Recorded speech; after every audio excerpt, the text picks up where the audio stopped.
Morning from South Africa, and a very warm welcome to our facilitator for today's masterclass, Dr. Dembkowski, CSIA members and partners, and members of the audience joining us from all over the world. My name is Zara Kassim, and I am the CEO of the Corporate Secretaries International Association Limited, or CSIA.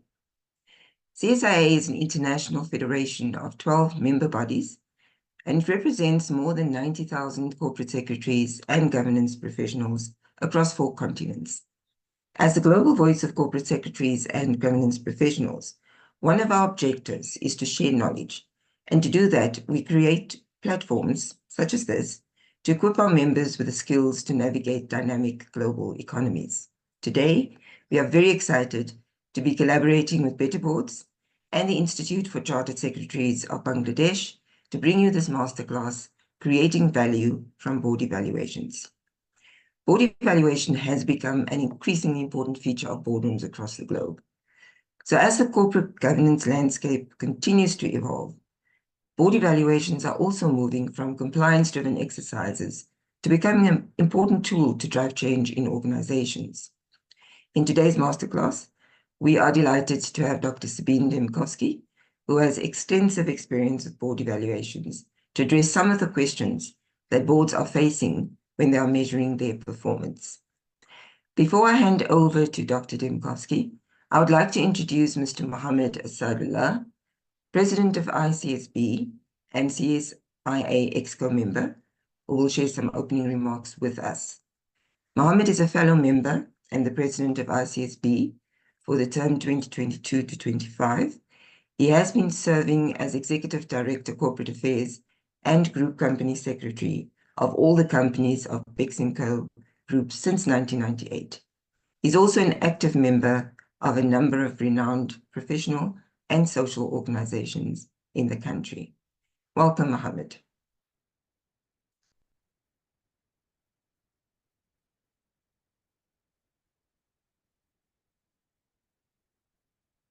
Mohammed, if you can... Thank you, Ms. Jara. Can I start my opening remarks? Okay. Yes, please go ahead. We can listen you, no problem. Please go on. Respected Ms. Jara Kazin, CEO, CSIA, respected paper presenter, Dr.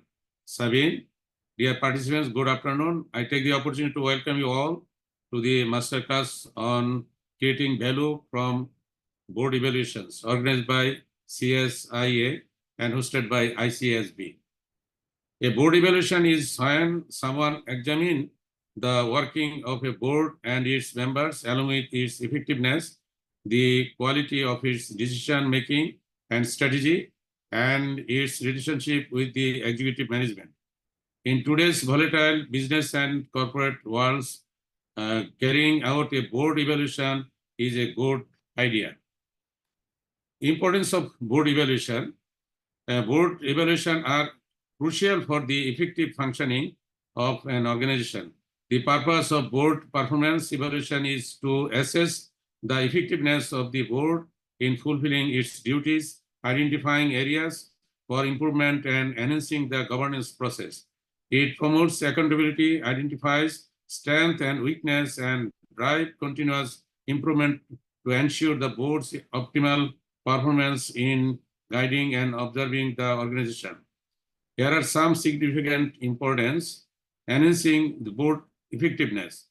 Regular board evaluations provides an opportunity to assess the performance of individual directors as well as the board as a whole, identifying areas for improvement, strength, weakness, and skill gaps in order to enhance board effectiveness. Identifying and mitigating risks by assessing the board's composition, process, and decision-making practice. Potential risks can be identified and appropriate measures can be implemented to address them. Fostering continuous learning. Board evaluation provides an opportunity for board members to identify their strength and weakness and focus on personal and professional development, to encourage continuous learning and staying updated with industry trends and best performance practices. Here are some commonly used methods for creating value for board evaluation. Board self-evaluation. Board self-evaluation survey are questionnaires designed to gather feedback from individual board members about their own performance and the functioning of the entire board. These surveys cover areas such as board composition, communication, decision-making process, key strategic issues, risk management, and governance issues. External board evaluation.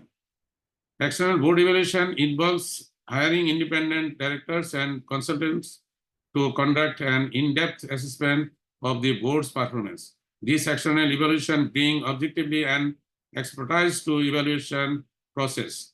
They may use a combination of methods such as interviews, surveys, and documents reviews. Key performance indicators, KPIs, are specific metric used to assess the board performance against predetermined objectives.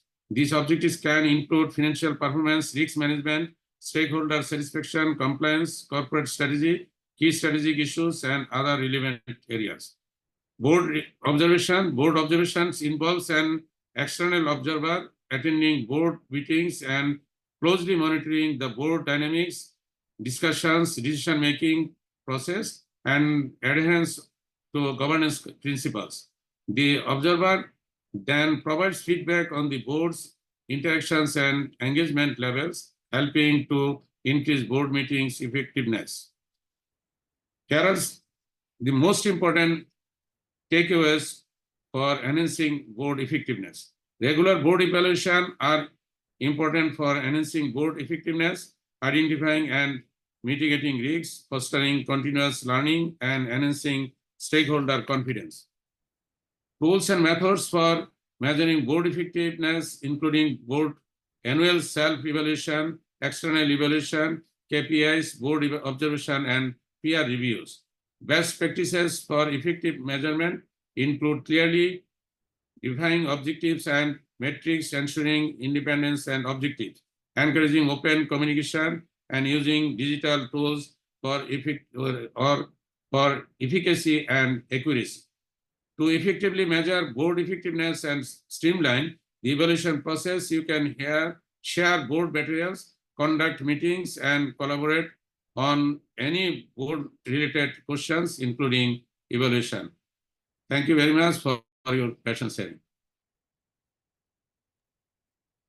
Thank you very much, Mohammed, for providing an overview for us of the topics that we are going to be hearing from Sabine. For today, we will then start with a presentation from Sabine, and that's going to be followed by an open forum where we will be taking questions from the audience. In the interim, though, please post your questions on the Q&A tab at any time during the webinar. We welcome your inputs. And then we will wrap up the session with closing remarks. So it is now my distinct pleasure to introduce our facilitator for today, Dr. Sabine Dembkowski. Sabine is a trusted board advisor who has worked with and alongside companies listed on the FTSE and DAX, global organizations, and leading private equity and professional service firms. Her research into board effectiveness has been peer-reviewed and published internationally. With a PhD in business management, Dr. Sabine has established 2 successful businesses, the Coaching Center and Better Boards. Alongside her academic qualifications and business acumen, Sabine is also a trained executive coach and certified to perform a wide range of psychometric tests. In her own words, she's driven by a passion to get down to the nuts and bolts and create real, long-lasting change in organizations. Welcome, Sabine. Thank you so much, and thank you so much for people from around the world to join this webinar. So, as Sarah said, we start with a presentation where I share with you basically the research insights and the experience from doing board evaluations with industry-leading organizations that are listed on stock exchanges around the globe. So I hope you get much value out of it, and I look forward to our discussion after the presentation.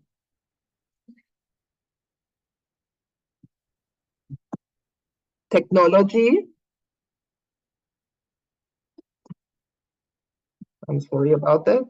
Ah, yeah, there it is.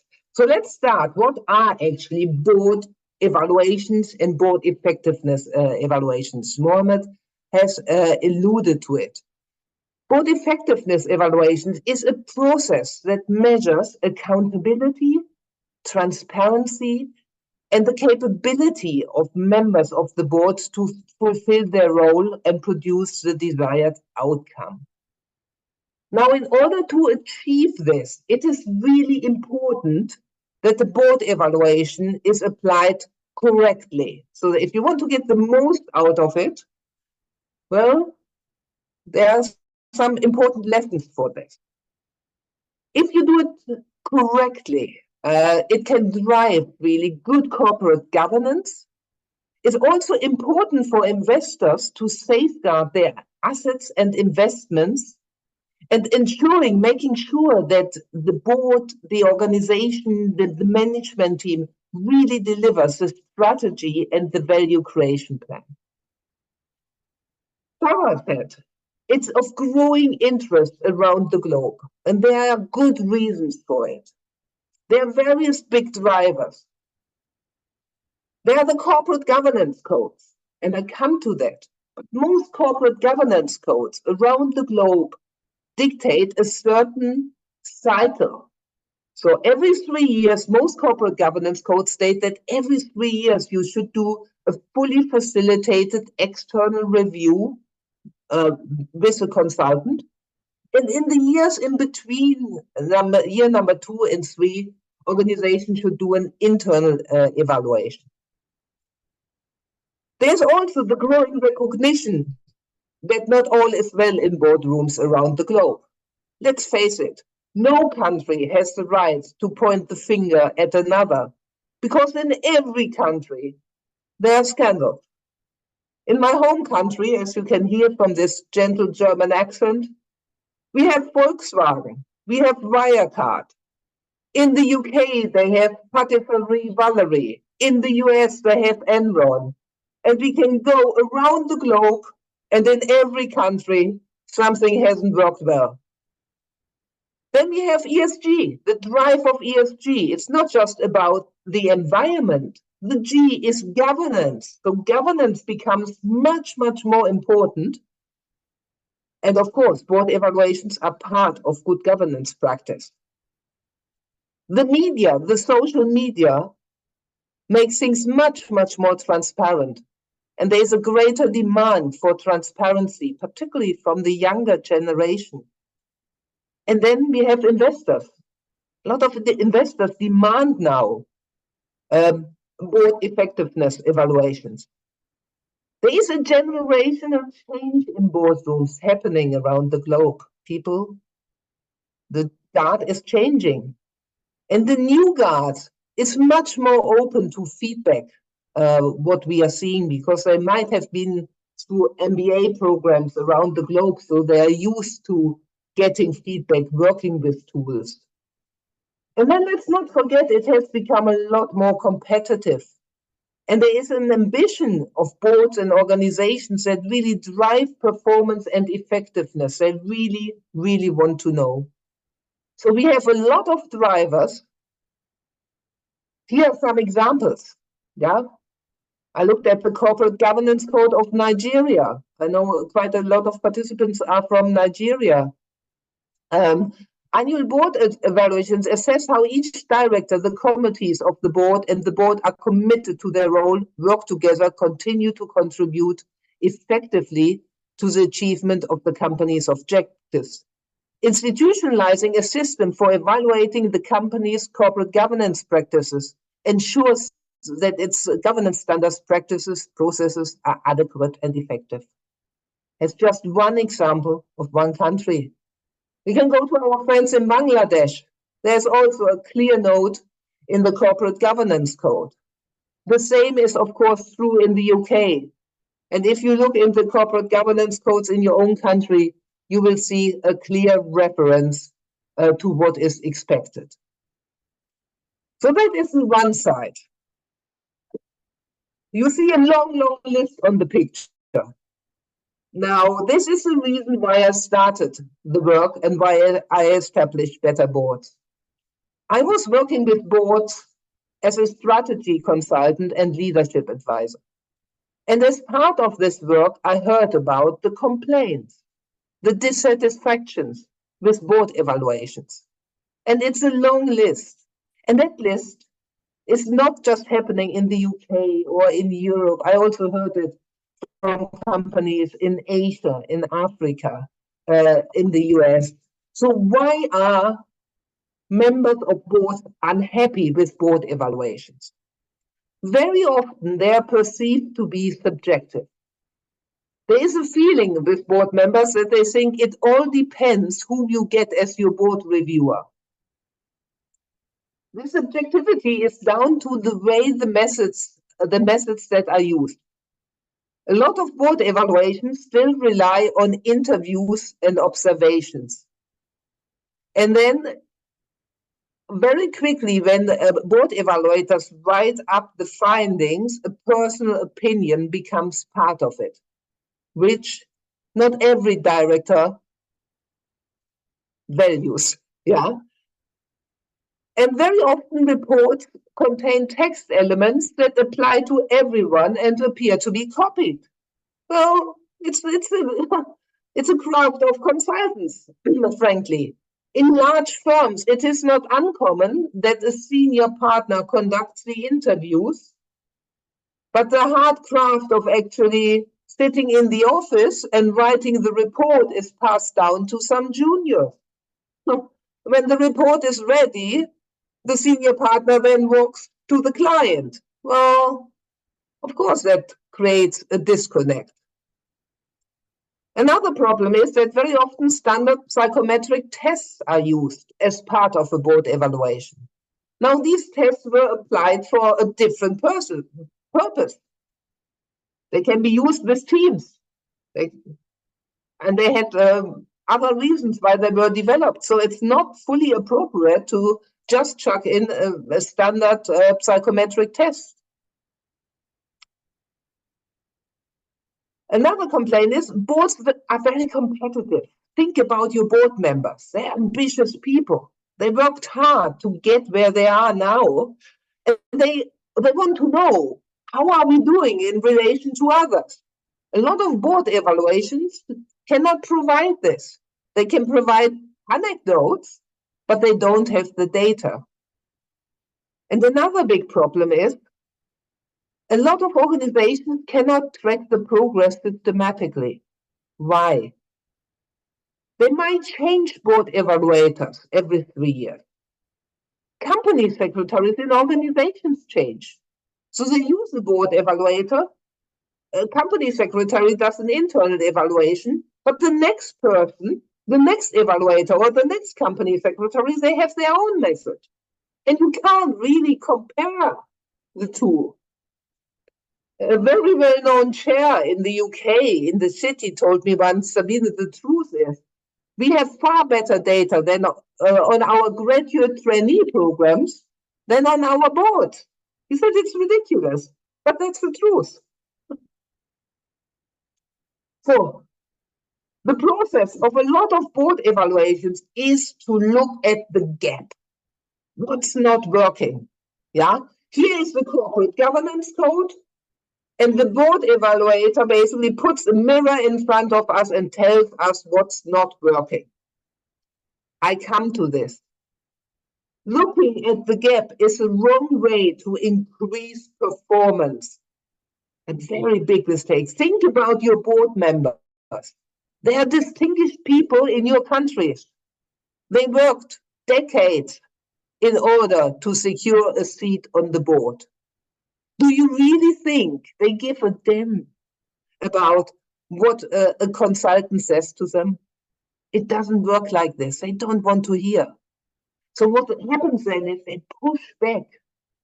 I will show you a better way to increase performance with this distinguished group of people. And then we have digital tools, digital questionnaires. That's an advancement. But again, they are dismissed very often as box-ticking exercises. Why? A lot of these questions are designed alongside the corporate governance codes. So the people who designed it read the corporate governance code, paragraph by paragraph. Next to the paragraph, they developed a question. And it sounds a bit like, have you done that? Have you done that? Have you done that? Have you done that?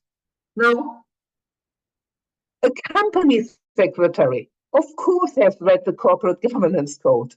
Of course, very often they have implemented the structures and processes that's necessary. So basically, organizations, board members complete these exercises and say, you know what, Sabine, that does not address our issue. Yeah, of course we have a committee in place. Of course we have done that. Of course we publish an annual report. Of course we conduct board meetings. That's not the issue. So that led us actually to the thing, are we actually asking the right questions in board evaluations? And the answer very often is no. Yeah. What do board members want to know? They want to know, what do we really have to do to become better? What makes a board effective? That is what they want to know. And that led to the research. That is a fundamentally different question. So what we've done is I looked into, okay, if that is the question, we need to design a completely different set of questions. First, we need to do the research to look into what is it actually that makes boards effective. And that is what I summarized in this graph, what I call now the 7 hallmarks of effective boards. And I will quickly run you through it. It's also published. We can send around articles that are published. Sarah can also publish them on the website of the CSIA.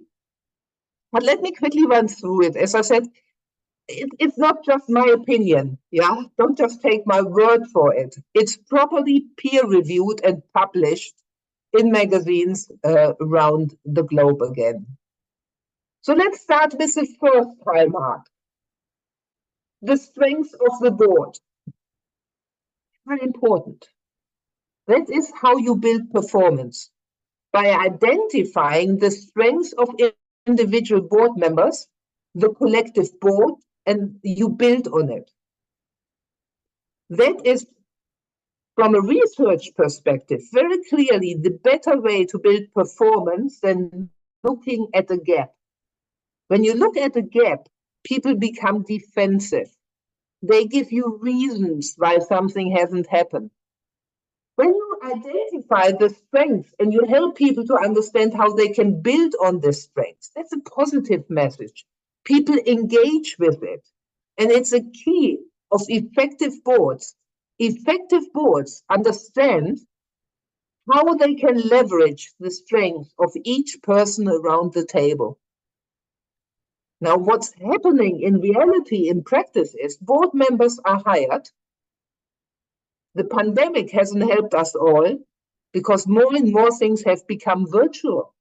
So a lot of board members do not know each other well enough to really understand how to leverage each other. So that's already a big key and a big driver. The next one is the composition of the board. What we are seeing, again, it's not confined to a specific country, it's across countries. There is a big drive towards artificial intelligence, cybersecurity, ESG, big transformations in organizations. Now, if you have such a strategy, you of course need also people on the board who have the know-how in those subjects. And that is where it very often falls apart at the moment.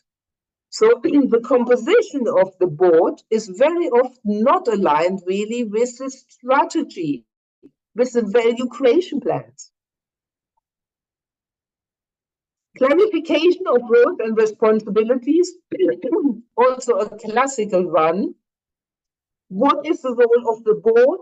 What is the role of the executive leadership team? I very often hear from board members, they're well-meaning, they have good intentions, they might have done it in the past. So they try to help an executive. So they jump in or they jump over them and talk with people underneath that executive. They want to be helpful. But what happens in the process is that the executive are very, very upset. Yeah, that there is then a conflict. So clarity of roles and responsibilities, very essential. Sounds easy on paper, by the way. Yeah, very clearly stated in all corporate governance codes. An easy one to write down, a difficult one to put into practice. Vision, goals, and focus of the board. Check with your own boards. Are they really aligned around the vision, the goals, the focus of the board? In our question, there's one question that always staggers me. The question is, what are the 3 things the board should focus on in the next 12 months? Originally, we have created 3 boxes in the original design of our report because we thought we can clearly identify what the 3 things are. We have blown this, we scrapped this idea now because the ideas of the 3 things that the board should focus on in the next 12 months are all over the place. Very few boards can actually, the board members are aligned around these 3 things. Quite often, 12, 15, 20 different things are mentioned. Structures and organizations of the work of the board, that is the role of the company secretaries, the distinguished group we have here in the webinar. Let's face it, in most board evaluations, there are no big issues. The structures are in place, and that is the case around the globe. Also, the processes were sought out and thought through by company secretaries. But we all know, of course, processes can always be improved. The most common issues are the papers. The papers are too complex, too large. The papers are not distributed in time. Of course, these things can always be improved.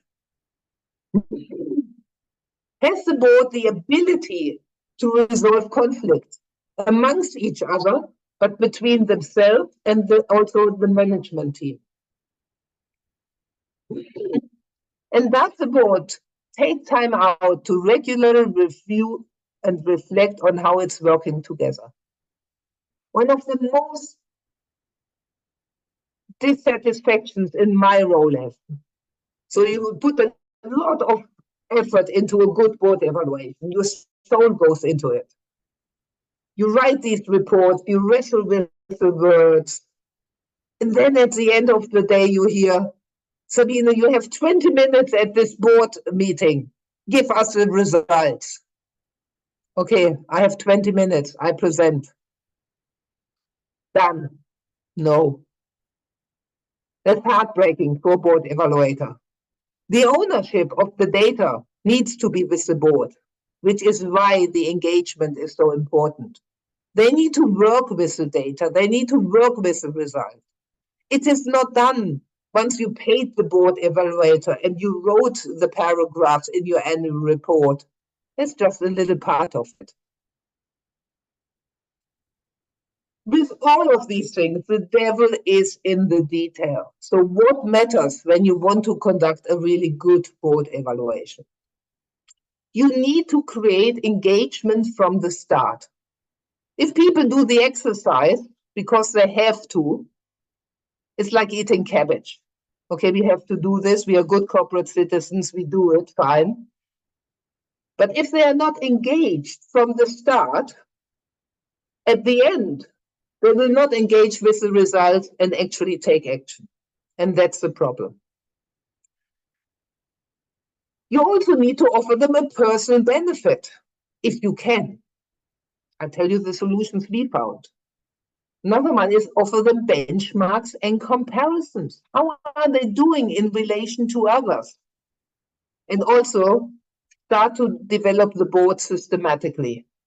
In a lot of boards, the work is not done systematically. It's you need for this longitudinal data. So let's see. What do you think how directors feel about the prospect of doing a board evaluation? Not very well, I can tell you. Yes, it's done, but do they really feel joyful, comfortable? No. So why is that? Think about the wording: assessment, review, evaluation. So you crawled up the ladder. You are someone in your respective country. You are a member of a board of a listed company or a private equity-backed company. Do you really, really want to go through an assessment? I tell you, the greatest fear behind closed doors is to be found out. Yeah, that a reviewer finds out that you do not belong there where you are sitting. You are actually not good enough.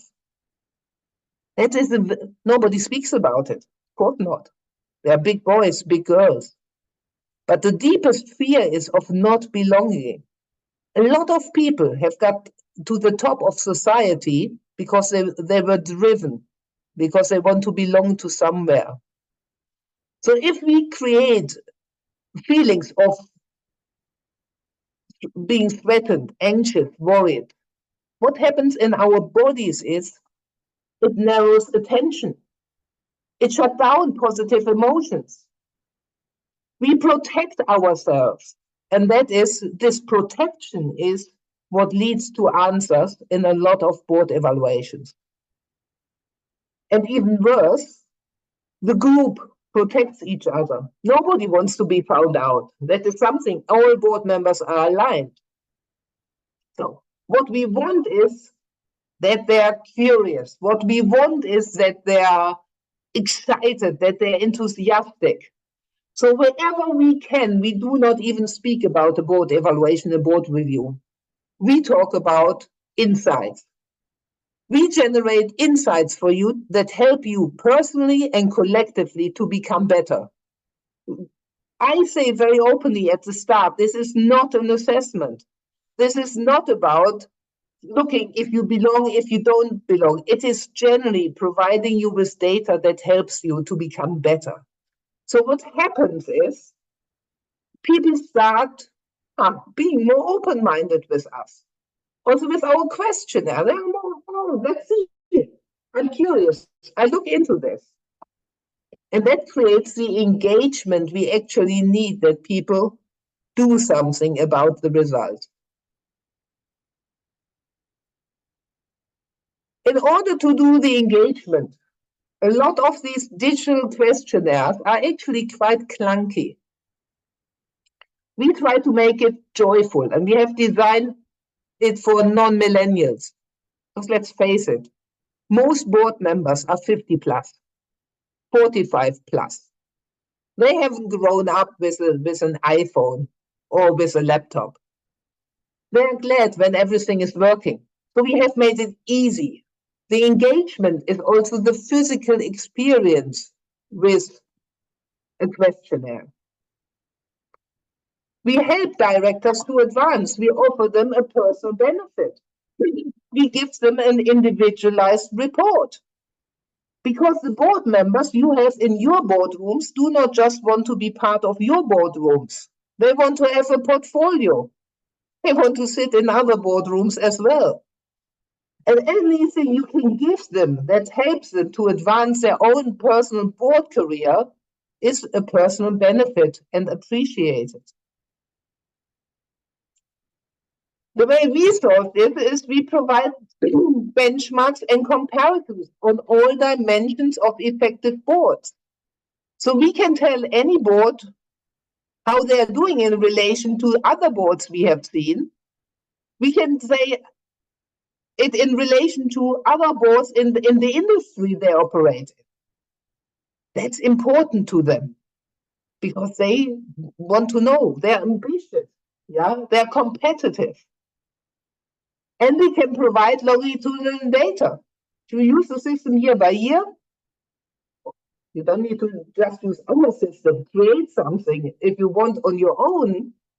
That gives you the ability to really compare year by year performance to see if the actions you have taken in 2023, for example, really provided the results you wanted when you follow up in 2024.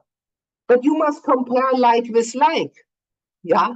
You must really make sure that you can absolutely compare the result. Board evaluations are evolving, and that's a very important point. They're changing. It isn't just anymore a compliance-focused exercise, because many professionals discovered that it's not, yes, we comply, but our board is still not performing. Yeah? So it becomes more a value-creating strategic exercise. Excuse me. From a consultant-led time-consuming process, it becomes an agile, digitally enabled process. It is not just anymore about an interview, an observation, a review of the board papers. It is about making use of technology in this process to provide richer data. It isn't just anymore about looking backwards. What have we done previously? It's becoming a forward-looking process. What helps us now and move forward in the next 12, 24 months? We see a drive going away from providing one report to the board to individualized reports for all members of the board. And it goes from a subjective opinion of an expert to a more comprehensive data-driven comparison. So we see more and more boards using platforms that help them to do that. Allow me to say what's important when you choose a platform, be it ours, be it anyone else's. Check if you have direct access without booking consultancy service. You might not need, or you do not need, a consultant to do your internal board evaluation. You need simply a method to do that. Can it be used really for any organization in any country, in any sector? The other thing is, check out, the trick is, when you created a piece of software, is how flexible is it? Yeah. So we provide our research-based questions, but you can completely change the questionnaire if you want to. So check out the flexibility of the system you are using. That's important so that you can adapt a questionnaire to your specific needs. Let's talk about what do we mean by result. What is a good result from a board evaluation? If board members report back to you that the dialogue has become richer, more open.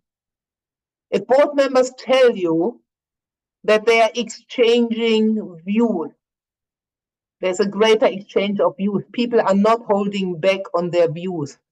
It's safe to ask a question. It's safe to make a contrarian statement in the boardroom. Information is flowing better. Ideas are put on the table. The questions that are asked in the boardroom are really challenging and thought out. There is a solution orientation rather than a blaming culture. That people engage also outside of the formal board meetings. Relationships are improving. People know each other, and that relationships become more trusting. If you hear any of this, where a board evaluation has been conducted, and then afterwards people report this, it's a very good sign. That's a good result. Yeah, we come to this in the Q&A session. And there we are in our Q&A session. Any questions are welcome. Thank you very much, Sabine, for that detailed explanation of how the whole process of board evaluations have evolved, and also your insights in terms of how that implementation can be more effective in boards. It's always useful to understand there is data, but what do you do with the data? So I think that was a very important takeaway from that. We do have a question from Paco, who asks which methodology is dominating internationally, annual evaluation or evaluation after every 3 years? We see a strong leaning towards doing annual reviews. Yeah, more and more boards do annual reviews and only use consultants every 3 or 4th year to do that. Now, the methods of data collection has changed. A lot of listed boards these days favor a hybrid approach in the external evaluation, which means interviews plus a digital questionnaire and the platform. And that is very often combined still with an observation of a board cycle, i.e. the committee meetings and the board meetings, and a review of the board papers. Now, I tell all our clients I'm skeptical of observations, and I'm also skeptical of board papers reviews. Why? Observations, if an observer is in the room, the subject changes. People behave differently. And I have seen far too often, if you provide a board director feedback, because you say, I observed this during the board meeting, you get confronted with a lot of cop-out clauses. Or that is because you were in the room, or that is because we had to discuss this agenda item, or that is because David wasn't here. So the feedback based on an observation is very often not sticky enough. Yeah, people find reasons why they don't take on board the feedback based on an observation. When it comes to the board papers, I always say, look, I write you a report, but that's a report as a consultant I very often can copy. And I say this very open to my clients, because most board papers have the same problems. They are too large, not enough effort is put into the executive summaries, not enough visuals are used, it is not clearly labeled what board members should do with this information. So if you address these basic issues, good executive summaries, why are you actually including this information? What are board members supposed to do with it? Make a decision? Is it for information? Is it for discussion? So some basic things already help to improve this whole process. And that is the same across industries, across countries, and the same issues are pointed out on board papers. Thank you. So you would say that annual would be the way to go, or even more often? I think annually is the right thing, because in a year a lot of things happen, particularly these days. There are new challenges, exposed to new challenges. The strategy needs to evolve. New board members might have joined. It's good to get annual feedback, absolutely. But Thanks, you do Sabine. not necessarily need to do this elaborative process of interviews, observations, getting an external consultant in. That's not necessary. Yeah, you can use a platform, a questionnaire, provide the information, and stick to this title. I think what's stated in most corporate governance code is really good practice. And I guess it would also change or differ from organization to organization, which is where you make the point about being able to adapt questionnaires rather than just use standard ones. We also have a question from Tasha. How do you address and or prevent directors from seeing the board evaluation as a tick box exercise and not really applying their minds to the completion of these assessments? I think we very often see that happening, where it's simply a chore, it's something that needs to be done. So the directors will just kind of do it as a tick box and not really think about it. And I think I just want to add to that as well. You also made a point about engaging board members with, I think it's kind of related to that. How do you engage the board members with board evaluations? And what kind of role does the company secretary play in that space? So I think company secretaries are really challenged. In every country, we have now quite a large number of board evaluators. So the service offerings are large. It's a very fragmented industry still, providing board evaluations, board reviews. Yeah. Big search consultants, specialist consultants, audit firms, sole practitioners. Yeah. So it's about selecting something that grabs their attention. So we insist when we start the board evaluation, we point out what do we do differently? How do we engage board members? We kick off then being part of a board meeting where we explain what's so different about the Better Boards board evaluation process. We sell it to them. What they like is it's research-based. What they like is that they get an individualized report. What they like is the visualization of the interfaces of the software. Yeah, it's not something that is difficult, unpleasant. I give them some slides and say, look, we try to make it as pleasant for you as possible. Sometimes I joke, depending in which country I am, and say, look, you know, if you have a pet at home and your dog is ill, you need to put a nice thing into a piece of meat. They go, yeah, that's it. And I said, look, that's what we've done. Yeah, we wrapped up this process, this trial process, and look now how we created these interfaces. So there is a part as a company secretary where you have to sell. You need to make it appetizing for them. Think about the children you have at home.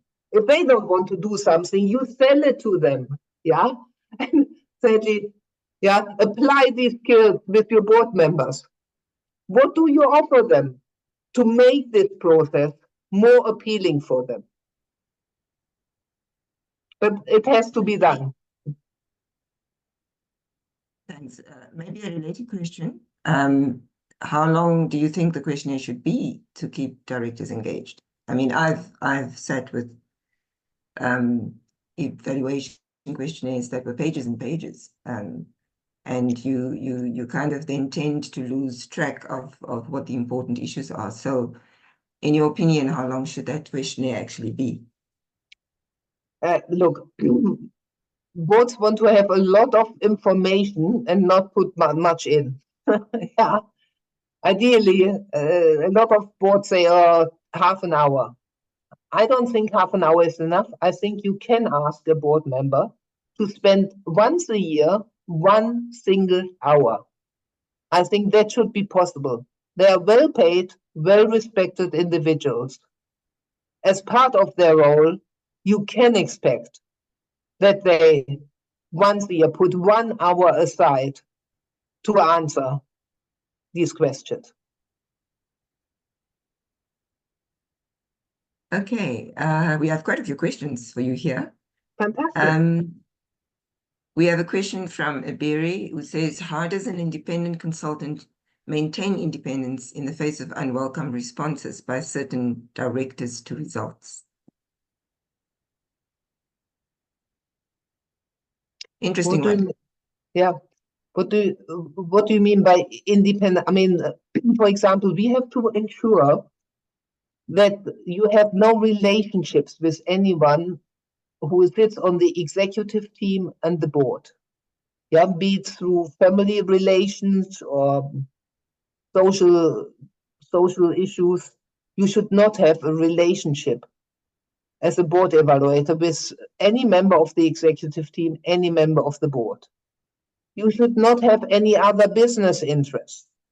Yeah, you should be really independent, which is a reason why some executive search firms offer board evaluations and others don't. Yeah, I can remember when I started the research and I offered the research to some business schools. They said very openly, Sabine, we run executive programs. We need, as a business school, these hundreds of people coming to our executive programs. We cannot afford that we do a program for these 8 people who sit at the top. Someone doesn't like us, and then we don't get the business for our executives. So it is important, this piece of independence. No other business interests, no personal relationships, no family relationships. That is, I think, quite an important one. You should be quite uninhibited. You should not fear as anything as a board reviewer. You need to put the facts on the table. Yeah, that's quite important, you're right. Mohammed, I see you have your hand up. Do you have a comment or a question for us? Just I have a question to the speaker. The independent directors are playing a vital role for effective functioning of the board. But what is your comments in this regard? Sorry, I don't understand the question.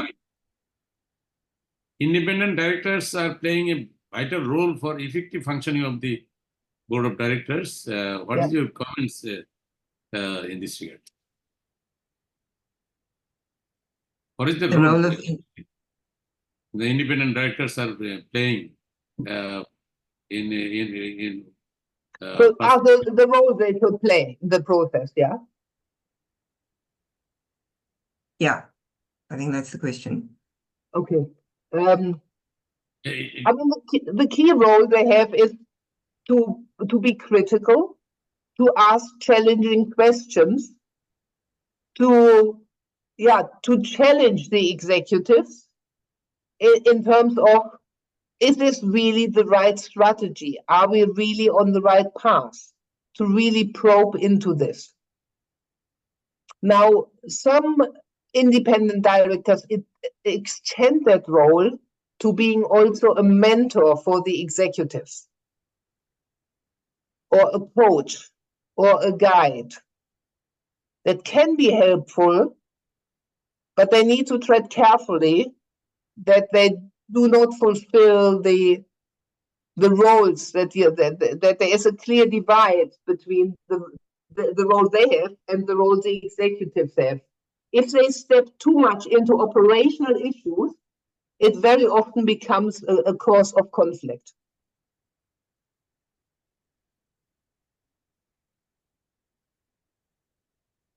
Okay, thank you. Mohammed? Thanks, Mohammed, for your question. I think coming back to your earlier, when you talked about the codes of governance being used to actually frame questions, we have a question from Aberi that asks, what would be your suggestion to keep the connection with the code requirements where there are mandatory demands, but also obviously adapting it to the organization? How do you deal with making sure that you can still keep that connection with code requirements? So we check this with the company secretaries. And by checking basically the structures and the paper, not the board packs, but paper, we ask for terms, we ask for the documentation and the terms for committees. We ask for the charts, how governance is basically organized. And we have an in-depth conversation with the company secretary. So we divide in our board evaluation what we ask the company secretary, where we basically check that an organization is complying with all that is stated in the corporate governance codes, but we do not expose the directors to these questions because this is the part they hate. Yeah, so that is almost like done separately, and that fulfills and ensures that basically what's done complies with the code. Thanks, Sabine. We have a few more questions. Board members are usually older and may be opposed to new and innovative ways to evaluate board performance. What advice do you have to try and convince them to change their outlook on board evaluations? I know you have alluded to this when you talked about particular platforms being developed for non-millennials. Do you have any other advice around that? It's so the argument we very often use is when, of course, the chair is part of that decision-making process for board evaluator or for board evaluation. And when we have one-on-one conversations with the chair, we appeal to their legacy. What legacy do they want to leave behind? Yeah, and most chairs are very eager to leave a good legacy behind. And then again, we basically share, we give them security. Security in the form of articles. They like published articles. They might not necessarily read them, let's face it, but it's good to know that independently it has been reviewed. We share screenshots, again, to tell them what are the advantages, how simple it is, that there's nothing to fear, and we provide references. A lot of chairs want to know, have other organizations used this system before, and they look, of course, for big names. Yeah, they look for the big listed companies that have used the process. And just a related question then, what or how important is the role of the chair when it comes to board evaluations? What do they do in terms of these kind of issues that arise, where you have some of the members, the way you're seeing it as a tick box or not really understanding the technology? How important is that role? I think it's crucial, and in what we experience as a provider, the choice for a provider is often done in the dialogue between the company secretary and the chair. Yeah, it's the company secretaries provide the long list, provide the short list, but the final decision is very often in that dialogue between the company secretary and the chair. The chair has then also an important role in basically announcing that board evaluation to the other board members. And there we see the chairs who again sell the board evaluation positively, who go in and say, look, we do this not in order to tick the box. We do this in order to become better. So I ask all my directors to really put their heart and their soul in the board evaluation. A statement from the chair to the board about the positive things that can come out of a board evaluation are very crucial. And that is something where a company secretary should brief the chair and basically make a point that the chair announces this clearly in the boardroom. I think that has answered some of the other questions, which was around why company secretaries are not part of the process. I would imagine that in some companies, this probably does happen, where the company secretary is not actually part, but yeah, I think you've clearly said that they should be. Yeah, And absolutely. also there was absolutely, I agree. And there was also another question around who should take the initiative for the board evaluation. So maybe that is kind of a debate. Is it the chair? Is it the company secretary? Who kind of initiates that? Is it the board itself? But then we know that boards can be dissenting around these issues. So what would you say, or who would you say we should take this initiative? I think the company secretary should take the initiative in their dialogue with the chair to say, look, it's something that is valuable, and they should understand the market for board evaluations. Yeah, what is possible? Yeah, how is it done? Which is why this webinar is, I think, also so crucial, and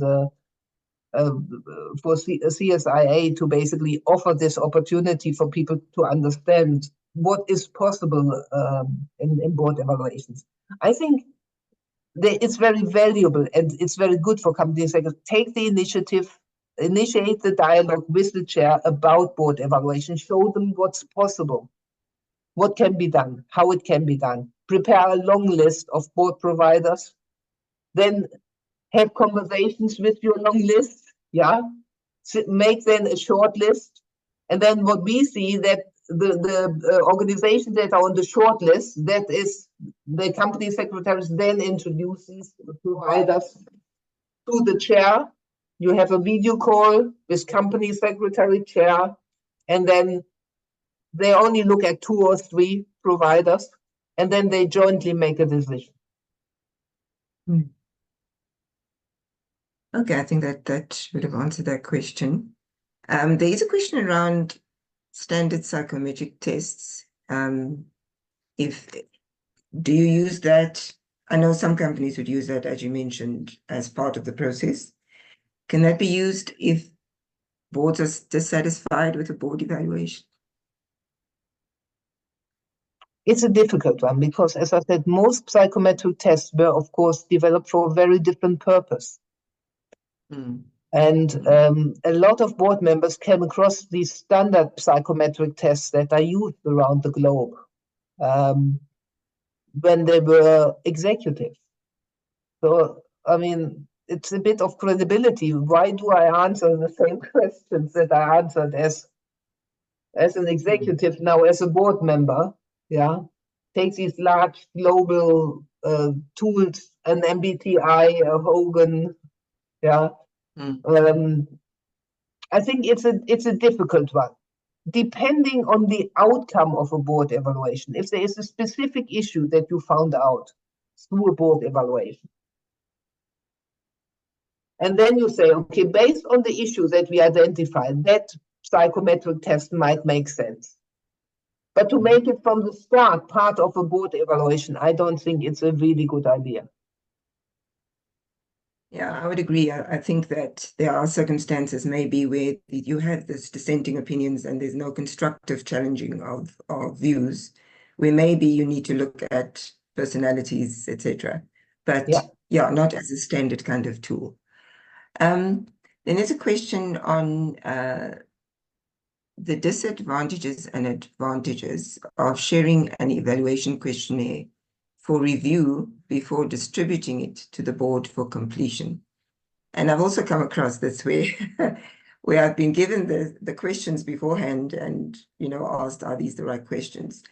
What would be your views on that?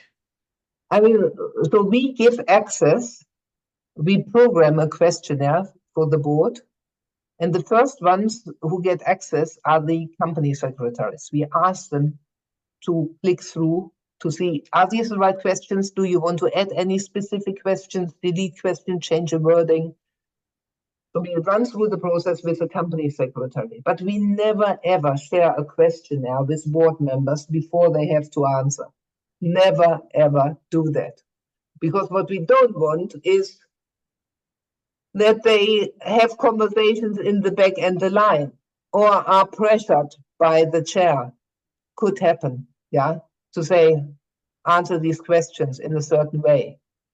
It makes the whole process completely ineffective. Agreed.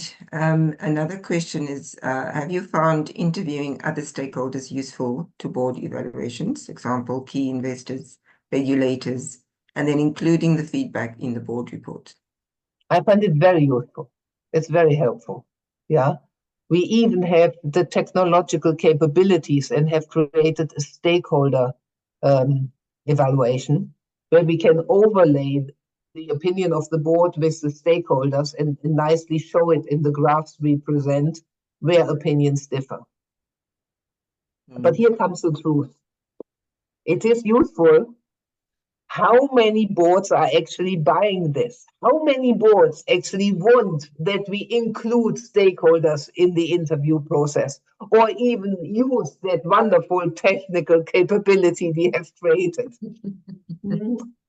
A small single-digit percentage is the truth. Okay, but I can see how it can be very useful because, Yeah. you know, internal versus external views can be quite different. And look, there are many another surveys. question. Yeah, so sorry, there are many surveys out from large global executive search firms which actually show how executive teams think about their boards. And the truth is, it's never favorable. The numbers, the percentages are very often shocking, literally shocking. Yeah, that probably shouldn't be a surprise in many ways. Okay, another question is, what performance frameworks have you developed to evaluate and report on board effectiveness after the board evaluation? Because I think we've heard even from your presentation that very often it's an exercise that's done, it's filed, and nothing happens with the results. So do you have a framework where, you know, organizations or that they can use to actually analyze that results and, you know, evaluate it and do something with it? We do, and look, from the results, the way we created results, in our case, it's very easy. You don't need to be a rocket scientist. It's very clear what the action items need to be. And we also spell it out, yeah, in the dialogues we have. What's a good process is, and about half of our clients book this, is based on the individual reports we create, we offer individual feedback conversations for board members. These are confidential. There's just the board member and me in the room. That can be done virtually, that can be done face-to-face, but very often it's done virtually. Important is that the board member is safe or has a feeling he's safe, it's confidential. And then you can design with this individual board member also action plans. What can she contribute to be more impactful, but also to help the collective to become better in the board, to become better. So that's useful. So our framework includes basically individual feedback conversations and then also board away days. Again, it's a bit like the stakeholder question. I can tell you, 10 years ago, we did far more board away days than we do these days. People don't have the time anymore. They don't want to spend the money. So it becomes difficult. However, there is a clear correlation between the time a board spends on this and the results they get. There's a clear correlation between, does the board take the time between reflecting on how we work together and how the board performs? That's a very strong correlation. I'm going to combine two questions now. The one was around whether to use an internal or external evaluator. And then the second part of that is because of money, a lot of companies do only internal board evaluations. And the question is, how effective is that? So I guess it's comparing external versus internal evaluations, and also taking into account cost? So I think the advantage of an external evaluator is if that evaluator is truly independent. It is difficult because the company secretaries are often part of the executive team. And it's very difficult for them to basically give difficult feedback. Yeah, it's very political. The dynamics quite often prevent. Company secretaries are excellent in seeing the issues. Yeah, I really always enjoy the interviews with company secretaries because they are so observant. They always can point out exactly what the issues are. But their role very often prevents them from being outspoken, for really putting the issues that they clearly see on the table. And for that, that's a role that an external can play. So it's because an external is outside of these political dynamics in an organization at the top. So that makes it easier. An internal evaluation is a good start, but it depends how you conduct this internal evaluation. I think this is where these platforms can help in the future as well, because with these platforms, you also get the external data because you get the benchmarks and the comparisons. So you've done it internally in a way because you're using a platform, but the platform provides you actually also with this outside perspective. And then an internal evaluation can become extremely effective. So using a platform is actually an internal evaluation with the longitudinal data. Yes, but what's happening very often is it's still done on paper and pencil, or company secretaries try to do interviews. That's difficult. Because how do they really put down these critical remarks that they're hearing from directors? It puts company secretaries in a very difficult position. Just to follow up on that, so what you're saying is it is a bit difficult for company secretaries to even deal with if there's hostility amongst board members or I guess challenges around the responses that have come out of the board evaluation. I don't know how often board evaluations are anonymous or how often actually, they have the directors' names, in which case it can cause conflicts if there are statements made that some directors are not happy with. So what role does the company secretary play there? So most board evaluations are anonymous. So you can summarize without attributing a quote to a specific director. However, it is still difficult, let's face it. If board members are complaining about the style of the chair, how he moderates, facilitates the discussion, or if the chair is dominant, if the chair doesn't want to talk about certain issues. In every company, there are certain issues around this. Yeah. The company secretary is reliant on a good relationship with the chair. Can they really openly criticize him? And then there you have these cultural aspects. In some cultures, it is more possible than in others. In a lot of cultures around the world, you cannot really be very critical and outspoken with a superior or a chair. You can't. I think very often, though, that is a dilemma for company secretaries because they are, their ethical background, they are the conscience of the board, as has many times been said. So I do think you're right, it can be a cultural issue, but as the conscience of the board, I think company secretaries should actually speak up, depending on what their kind of political situation is within that organization. But yeah, it's always a bit of a dilemma, I think, for companies. It is. It's easier said than done. Let's face it. Yeah, it can be really very tricky and put the company secretary in a very difficult spot. Difficult, but yeah, I agree. There is also another question. We've got a few more minutes. to what extent is management involved in the evaluation process? Do they play any role in assessing the performance of board members, as they are also key stakeholders, and how is their input incorporated?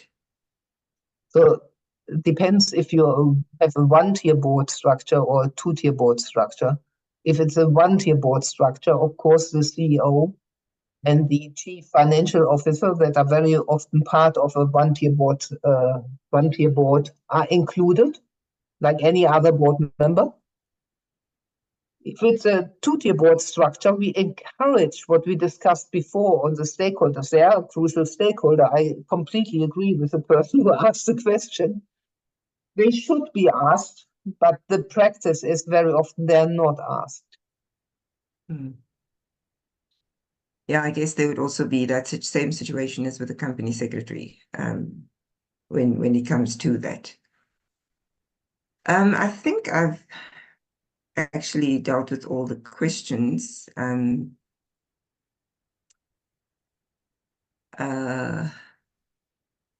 Yeah. So thank you very much, Sabine. I think that has been really insightful. It's always good to hear from experiences, you know, the things that you've experienced with your clients, that could be helpful to others in their planning this. But I think what comes out very clearly is that there is a huge need for this to happen. There is a very huge need for boards to reflect on their composition, for one, especially in this dynamic economies that we are actually experiencing, that to make sure that they have all those diverse points of views, and then how to manage that in terms of their performance. The board is so critical when it comes to resilience and sustainability of organizations, that they really cannot afford to sit back anymore and just attend meetings. There's just got to be a lot more involvement from the boards, and measuring their performance is going to be one of those key aspects of what they do. So thank you very much for all of those insights. And I just want to mention to anyone who still has any unanswered questions, that they please drop me an email, ceo@csia.org.com, and Sabine will be happy to share her further insights. I know there are lots of questions when it comes to board evaluations. It is in some ways a new initiative because of how things are changing. So that's been really fantastic. Any closing remarks from your side, Sabine? We have actually created a little survey which helps you to understand where are you on your journey to provide internal board evaluations. I have asked, Sarah can share it after the webinar. It takes you a minute to complete, but it shows you where, in relation to other company secretaries, where am I in doing that, and how much do I incorporate the best practices we talked about. And I thank you for the opportunity. It was a real pleasure, very interesting discussion, fantastic questions. Very happy to answer more questions if you have them. Pass them on to Sarah. Very happy to answer. Thank you, Sabine. I think it's Can I say a few words, please? Please, Mohammed, my apologies. Thank you very much, Dr. Sabine.